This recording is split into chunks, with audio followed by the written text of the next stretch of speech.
Bonjour, je m'appelle Jean-Yves Piton, je suis photographe, portraitiste, spécialiste du sourire, donc je vais essayer de sourire. Je vais vous raconter aujourd'hui tout le parcours que j'ai réalisé qui m'a permis aujourd'hui d'être ce photographe portraitiste-là. Ce n'est pas par hasard si, quand je rencontre mes modèles, j'aime prendre le temps de les accueillir autour d'un thé, d'un café, d'un déjeuner, pour le faire en sorte qu'ils soient à l'aise avec moi, qu'ils se sentent, qu'ils ne pensent pas à la séance photo, qu'au moment de la séance photo, les choses soient le plus naturelles possible. Je suis originaire de Brest. Ma mère, notre mère, faisait beaucoup de photos de son mari et de ses 5 enfants pour pallier sa propre fracture. Assez normal qu'à 17 ans, je m'achète un appareil photo, un Rolleiflex 35, pour photographier mes amis. Pour sûrement pallier peut-être aussi quelque chose, je ne sais pas. Toujours est-il que je commence à photographier mes proches. Je pars à 25 ans avec mon diplôme Subdeco pour Paris, où je commence à travailler comme directeur financier. Et je photographie tous les gens qui me sont proches. À l'époque, je ne savais peut-être pas vraiment, mais à aujourd'hui, je peux dire que c'était ma façon à moi de leur dire que je les aime, tout simplement. Je commence à prendre un peu plus d'assurance et je commence à aborder les gens dans la rue pour leur proposer de faire des photos, réaliser des portraits que l'on fait chez moi ensuite.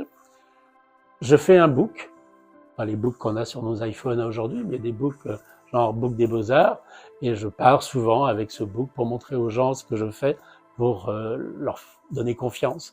Et un jour, je rentre dans une boutique pour aborder le responsable de la boutique, et il accepte de faire des photos avec moi. Il me dit, j'aimerais bien montrer votre book à des amis ce soir, j'ai un dîner, etc. Je suis plutôt d'un naturel confiant, donc je lui donne mon book. Et je ne sais plus quel jour c'était exactement, mais vous avez sûrement entendu un cri ce jour-là si vous étiez dans le coin. Parce que le lendemain matin, un coup de fil, et un monsieur m'appelle et il me dit, voilà, j'ai vu vos photos hier chez Alain. J'aimerais beaucoup que vous exposiez avec nous 5-6 photos de vous. Je dis, ok, pourquoi pas. Ce monsieur était tout simplement le responsable de la section photo du salon d'automne au Grand Palais. Vous imaginez, mes premières photos exposées ont été au Grand Palais. Bien sûr que j'ai fait un carton d'invitation, j'ai invité le banc, l'arrière-ban, comme on dit, professionnel, personnel, familial. Ma maman est venue de Brest pour le vernissage et mon premier vernissage était au Grand Palais. Vous vous rendez compte, dans cet immense espace, pouvoir accueillir tous vos proches. J'étais vraiment très, très fier. Ce n'est pas un hasard, mais à ce moment-là, il s'est passé plein de choses. Je venais juste de me faire licencier de la société dans laquelle je travaillais, suite à un rachat d'entreprise. Je venais aussi de déménager. J'arrivais dans un très grand appartement haussmannien avec une magnifique lumière. Je me suis dit, c'est le moment ou jamais. Profitons de cet espace, profitons de ce temps d'un peu de liberté que je peux avoir pour continuer vraiment tout ce programme de photos. Peut-être devenir photographe professionnel, je ne savais pas trop à ce moment-là. Donc je commence à aborder de plus en plus les gens. Je me fais à ce moment-là une carte de visite en triptyque avec 3 photos d'un ami, un complice photographe, je vous en parlerai encore plus tard bien sûr. Un ami de Brest, qui a une galerie, me propose d'exposer chez lui à Brest. Je dis ben, pourquoi pas, allons-y, on continue, j'avais de quoi faire. Et je cherche en même temps une galerie à Quimper, une ville que j'aime énormément, et à Châtelain, où j'avais un ami d'enfance qui travaillait à la mairie. Et me voilà préparé pour 3 expos sur 3 mois, Brest, Quimper, Châtelain. Le moment où jamais de proposer à mes parents, qui étaient à Brest, maman était fleuriste, enfin mes parents sont fleuristes, de leur proposer de poser pour moi. Ils avaient sûrement senti, on n'en a jamais vraiment beaucoup parlé, mais ils avaient sûrement senti que tous les gens que je photographiais, c'était une famille que je me construisais. Et ils avaient peut-être envie de rentrer dans ma famille. Plutôt rigolo. Et je dis bien sûr, avec grand plaisir, et faisons ça. Ce jour-là, le week-end où je suis venu, j'ai dit au reste de la fratrie, vous m'embêtez pas, je vais être seul avec papa, maman. Et on a fait comme on fait d'habitude, comme je fais d'habitude, comme je fais toujours, comme je fais encore aujourd'hui. On a déjeuné ensemble tous les trois. Quand on a fini de déjeuner, j'ai installé mon studio dans la véranda où on avait déjeuné. Et j'ai photographié mes parents. Pas anodin cette photo, photographier ses parents, tous les deux ensemble, avec une complicité, me regardant moi les regardant. Je sais pas si vous imaginez ce qu'il pouvait y avoir comme émotion dans cette véranda. Une fois les photos faites, on n'était pas à l'époque du numérique, bien évidemment, donc j'ai pas vu la photo, mais j'ai senti qu'elle était là. Je suis parti me promener au bord de la mer parce que j'avais vraiment besoin de sentir des éléments, pas de ressenti, mais de la mer, d'être au bord. On habite au bord de la mer. Et la photo est sortie quelques temps plus tard et elle était juste magnifique et elle est toujours dans ma vie aujourd'hui, près de 40 ans plus tard. Pour ces 3 expositions bretonnes, bien évidemment que maman a demandé si elle pouvait faire une vitrine avec leurs photos qu'ils ont adorées. Je me souviens qu'elle a été assez vite accrochée au-dessus de la cheminée et qu'elle y est restée de très nombreuses années. Et donc elle avait fait une vitrine avec leurs photos, 2-3 autres photos et un assemblage de fleurs. Comme elle avait le secret, elle a été championne de France d'art floral, maman. Et c'est à ce moment-là que j'ai mes premiers articles dans la presse, La fureur de vivre, Jean-Yves Piton. Donc ça a été un moment très, très, très, très heureux. Une de mes meilleures amies à Paris était maquilleuse pour des photographes de mode. Et elle me dit, Jean-Yves, ça serait bien que tu vives de ta photo, que tu fais, j'aime beaucoup ce que tu fais, il faudrait que tu continues. Alors j'ai dit, écoute, présente-moi des photographes, je ne sais pas du tout quel est ce milieu de photographe. Donc elle fait un dîner avec plusieurs photographes de mode. Je lui ai dit surtout, ne dis pas que je fais des photos. Et ben, effet inverse efficace. Je me suis rendu compte que c'était pas du tout mon univers, pas du tout. Et donc j'ai repris mes recherches de travail. Je suis devenu directeur administratif financier dans une société qui travaillait pour la mode. On faisait des chemises et des cravates. Très évidemment, j'ai sympathisé avec la styliste. Vous me mettez au milieu de tissus et de fringues, vous savez comment je peux être. Donc j'ai sympathisé avec la styliste Sylvette, qui est toujours une amie très proche aujourd'hui. Un déjeuner, elle me présente son mari. Et elle me dit, parle-lui de ce que tu m'as parlé hier, etc. Et je lui parle de Jeanne Moreau. Jeanne Moreau, c'est une femme que j'ai toujours admirée dans son travail de photo. Dans son travail, les photos, j'ai toujours adoré ses photos, ses chansons, les films et la personnalité. Et j'avais toujours voulu la photographier. Voilà, je raconte juste ça à son mari. Quelques jours plus tard, on est à la porte de Versailles. On a un stand au salon du prêt-à-porter. Et Jacques arrive avec une carte de visite. Il me dit, tiens Jean-Yves, c'est pour toi. C'était l'adresse personnelle de Jeanne Moreau. Je dis, ok, tu peux m'expliquer l'histoire, comment ça se fait? Et en fait, c'est là qu'il me dit, écoute, je suis décorateur de théâtre et de cinéma. Ils avaient un peu oublié de me le raconter. Finalement, c'était beaucoup plus logique qu'il l'est dans ces cas-là. Évidemment, il fallait que j'en fasse quelque chose de cette adresse. Donc du coup, j'ai demandé à un très bon ami, fleuriste, qui me prépare un grand bouquet de fleurs, un grand bouquet rond de fleurs blanches, je me souviens très bien. Et j'ai préparé un petit coffret de photos, des photos que j'ai mis sur du papier matière, dans un petit coffret marron, papier de soie, un petit ruban, enfin vraiment le truc parfait. Il l'a livré, il m'a appelé et dit Jean-Yves, elle les a, c'est elle qui m'a ouvert la porte. J'avais bien sûr, évidemment, mis mon adresse et mon numéro de téléphone à l'intérieur du carton. Je pensais qu'elle allait m'envoyer peut-être un petit mot, ça aurait été juste parfait. Quelques jours plus tard, je suis au bureau, le téléphone sonne. Monsieur Piton, j'ai mademoiselle Jeanne Moreau pour vous au téléphone. Toujours, je suis même encore ému en le racontant aujourd'hui, mais c'est vrai que j'ai cru que c'était une amie qui me faisait une blague. Pas du tout. C'était Jeanne Moreau au téléphone. Je pense que j'ai décollé très rapidement. J'avais été à peu près à 3 mètres du sol. On a parlé pendant à peu près une demi-heure. Elle m'a dit qui j'étais. Elle m'a dit ce qu'elle voyait sur mes photos. Elle m'a dit pourquoi je faisais ces photos. Elle m'a dit, parlé du Jean-Yves à l'intérieur, comme si elle me connaissait depuis toujours. J'étais très, très troublant. Elle m'a donné son numéro de téléphone et elle m'a dit, faut qu'on se rappelle, faut qu'on se voit. Je l'ai appelée plusieurs fois. On s'est jamais vu. La photo ne s'est jamais faite. Je me dis aujourd'hui qu'elle est juste venue me dire un petit mantra qui est là, accroché dans mon studio. Elle m'a dit surtout, Jean-Yves, ne doutez pas, continuez. Et j'ai continué. Merci Jeanne. Avec ce coup de pouce, évidemment, je continue encore plus à faire des photos. On est à l'époque du Minitel. J'ai des amis qui créent un site, je ne sais pas si ça se dit un site, enfin bon, une page Minitel de rencontre, et il me dit, Jean-Yves, ça serait bien que tu fasses la photo de notre communication. Il voulait un torse nu d'homme, bien évidemment. Et je dis, c'est pas du tout mon univers, la photo de nu, je connais plein de photographes qui pourraient le faire très bien. Non, on aime bien ta lumière, faut que ce soit toi qui la fasse. Je dis, ok. Ils ont insisté quand même 2-3 fois, et je leur dis, ok, vous venez avec le modèle, je ne vais pas chercher quelqu'un, c'est vous qui venez et je fais les photos. Ils sont venus un jour, on a fait les photos avec ce modèle.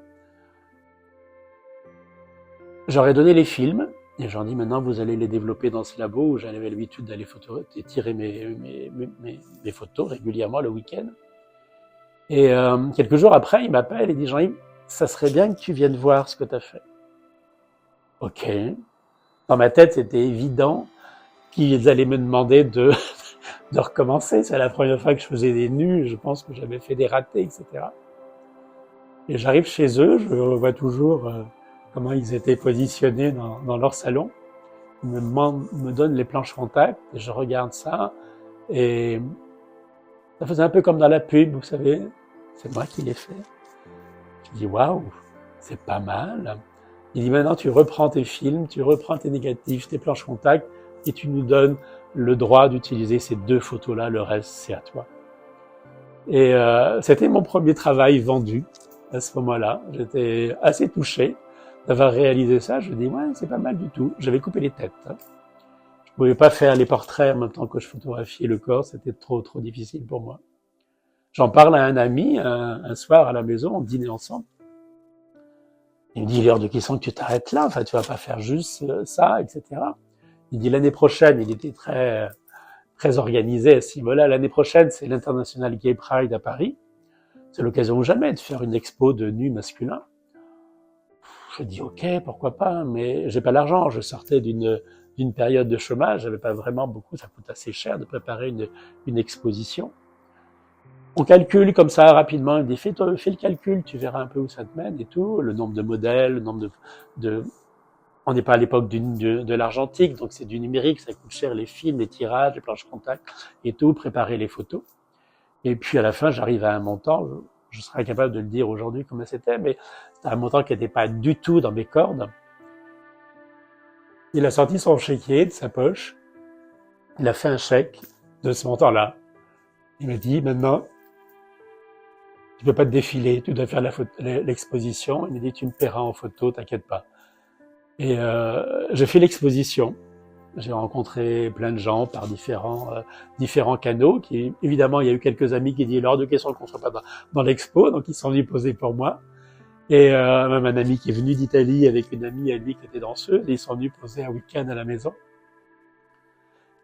L'exposition, je l'ai appelée parce que je coupais les têtes et je masquais aussi les sexes. J'ai voulu l'appeler Sans queue ni tête. À l'époque, j'ai pas osé. Aujourd'hui, je pense que j'oserais parce que c'est trop drôle. C'est une expo qui a eu lieu à côté de la place des Vosges. C'était vraiment un très bel endroit. J'en ai vendu beaucoup, en effet, à des collectionneurs. J'ai même eu une galerie sur Paris, qui m'a proposé d'avoir un petit coin de photos pendant à peu près 1 an. Donc, j'ai continué à faire des ventes à ce moment-là.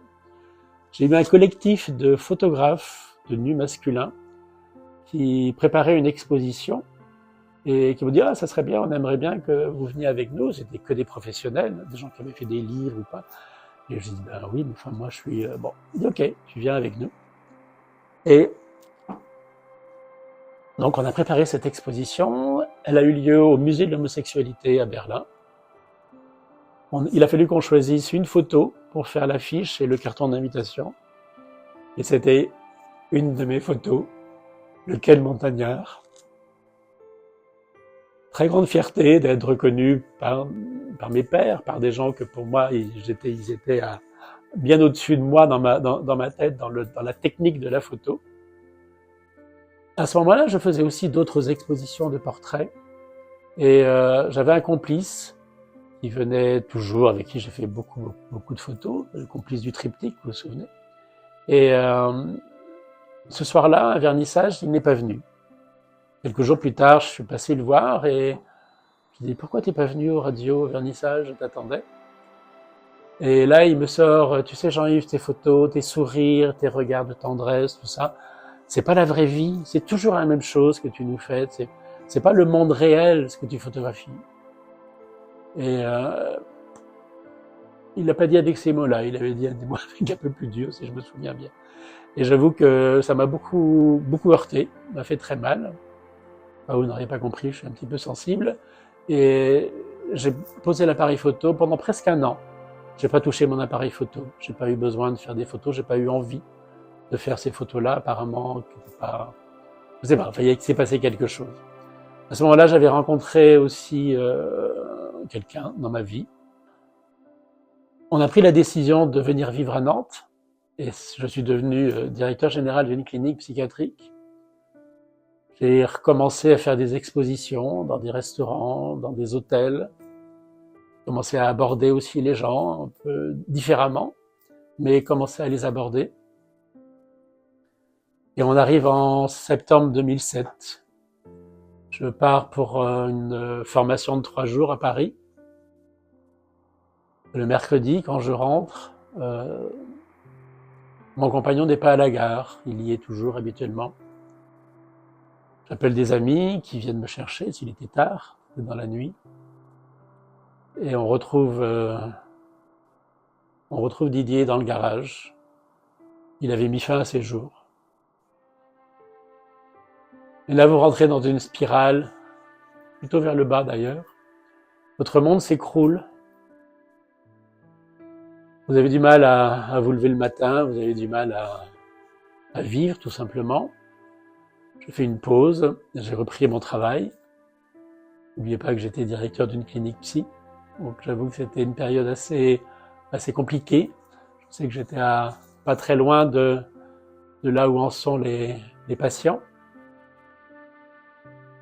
J'ai eu des hauts, des bas, j'ai eu des amis qui ont été très proches, qui m'ont beaucoup aidé, j'ai eu des relations professionnelles, j'étais dans ce monde-là, donc du coup évidemment j'ai eu des portes qui se sont ouvertes beaucoup plus facilement pour aller voir deux thérapeutes qui m'ont beaucoup aidé, ma petite sœur qui a été très présente, et puis quand même une extrême solitude qui est au fond de soi. Je me souviens d'un jour, j'étais à un colloque sur le suicide, en tant que directeur de clinique, bien évidemment. C'était un des psychiatres de la clinique qui présentait les différentes étapes qui mènent au suicide. On y pense comme solution quand tout va mal. On se demande comment on va le faire techniquement. On achète le matériel pour faire, etc. Et là, j'étais au milieu de la salle, je l'écoutais, et à un moment donné, je me suis rendu compte, oups, je suis à la dernière étape, j'ai plus qu'à le faire. Donc à la pause, j'ai appelé mon thérapeute que j'avais pas vu depuis quelque temps, et il m'a dit on peut se voir. Il me dit c'est urgent, j'écoute, j'ai la corde, je sais où l'accrocher, je sais quel jour je le ferai. Il me dit bon t'es où là?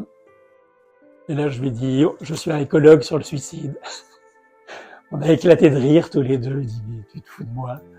Et je dis non. Il dit bon tu viens ce soir. C'était en 2012 et je suis toujours là aujourd'hui. Merci à toi. Quelque temps plus tard, en mars 2014, je rencontre sur les réseaux un jeune homme bien différent des autres. On prend le temps de se connaître un peu. Il vient le week-end du 14 juillet 2014. Il débarque à Nantes. Je suis à la gare et je le vois descendre du train. Et ça a été comme une évidence. Je me suis dit, c'est lui, le v'là. C'est lui que j'attendais depuis tout ce temps-là. 2017, Vincent, puisque c'est son prénom, vient vivre avec moi à Nantes. Il est originaire de Reims. Il vient vivre avec moi, il m'offre un appareil photo, celui avec lequel je travaille encore aujourd'hui. un appareil photo un peu plus pro que tout ce que j'avais avant, et c'était son façon à lui de dire « Allez, vas-y, je suis avec toi ». 2018, fin 2018, la retraite, la robilation, comme on dit dans un pays, beaucoup plus sympathique que ce mot retraite qui fait plus penser à la retraite de Russie qu'autre chose. Début 2019, je m'inscris au registre des métiers, à la Chambre des métiers, comme photographe professionnel, enfin, après tout ce temps. 2019, je travaille beaucoup avec des gens que j'ai connus dans mes vies professionnelles précédentes. Je vais faire des photos à Paris à 2 reprises, je vais faire des photos à Lyon, à Bordeaux. Je commence à m'installer un peu plus facilement à la maison, dans notre appartement qu'on avait avant. Une carte de visite, je fais des flyers, les gens viennent, commencent à venir faire des photos à la maison. Je rencontre même à ce moment-là une personne qui fait une photo de mon aura et qui me dit, elle ne savait pas du tout qui j'étais, ni ce que je faisais, elle me dit, votre mission, si vous l'acceptez, ce sera de faire sourire les autres. Joker. Voilà, je suis à la place, c'est bon, on peut continuer. Et depuis cette période-là, je continue avec le même plaisir, avec les mêmes émotions, avec la même envie à chaque fois que quelqu'un arrive à la maison pour réaliser ses portraits. Et je m'aperçois que je suis vraiment à ma place. Je pourrais presque dire que la boucle est bouclée. Je suis, quand vous ne l'auriez pas encore compris, je suis un être sensible et j'utilise la photo pour renvoyer à l'autre une belle image de lui, pour l'aider à, je peux dire presque que j'ai un regard qui répare. Je l'aide à se réconcilier avec sa propre image, ça m'arrive très souvent, ça. Et voilà, je suis à ma place. C'est un grand plaisir pour moi en effet d'être ce maillon. Voilà, c'est ma mission aujourd'hui, c'est d'être ce maillon-là pour vous renvoyer une belle image de vous. Merci beaucoup de m'avoir écouté et au plaisir de vous rencontrer.